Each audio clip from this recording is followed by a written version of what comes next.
In this video, I briefly discuss how the immune system relates to your health, leading to a healthy outcome, or, if you take a different path, to diabetes, heart disease, stroke, and dementia.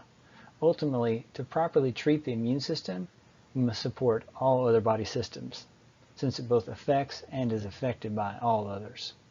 So let's get started. We start here with autoimmunity. So autoimmunity is where the body attacks itself. We see this in rheumatoid arthritis, we see this in celiac disease, we see this in thyroid, Hashimoto's thyroiditis, we see this in psoriasis, diabetes type 1, many conditions. In fact, we're finding this is more prevalent. It may even be present in Parkinson's disease now, and maybe, at least to some degree, in diabetes type 2. So autoimmunity leads to inflammation. And so we saw inflammation earlier leads to a cascade of other problems. Autoimmunity, as it relates to the pancreas, can damage the pancreas, so the pancreas can no longer produce insulin, and that causes glucose to go up, and that is diabetes.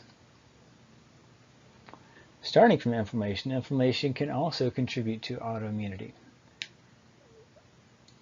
And we see this in the brain, we see this in the gut, we see this in the joints.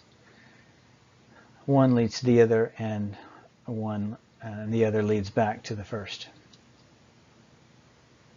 So what do they do pharmaceutically for autoimmunity?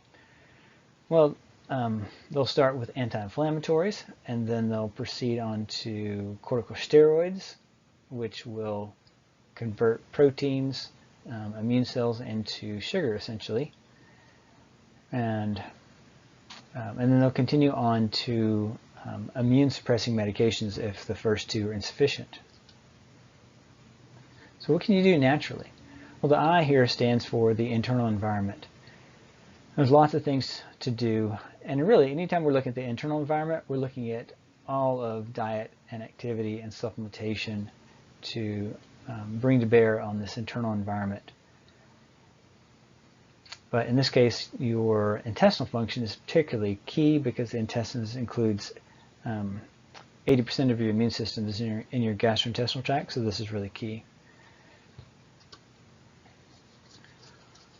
Okay, if we start here with decreased immunity or decreased growth hormone, where does this come from? Well, this, in this scenario, comes from high blood sugar, will cause suppression of immunity and suppression of growth hormone. It also can come from chronic adrenal stress, both causing suppression of immunity and growth hormone. So what can we do for this naturally? Well, really, again, we're looking at all the diet and activity to address chronic adrenal stress. The adrenal gland is suppressed by mental stress, by chemical stress, which can be from the external or the internal environment, and we often see the gut as a primary source of internal chemical stress. We call it autointoxication or inflammation from imbalance in gut bacteria, and food sensitivities that are caused by leaky gut. So these are some of the things we see there. And then addressing it through sleep, we'll talk more about that in a bit, addressing inflammation.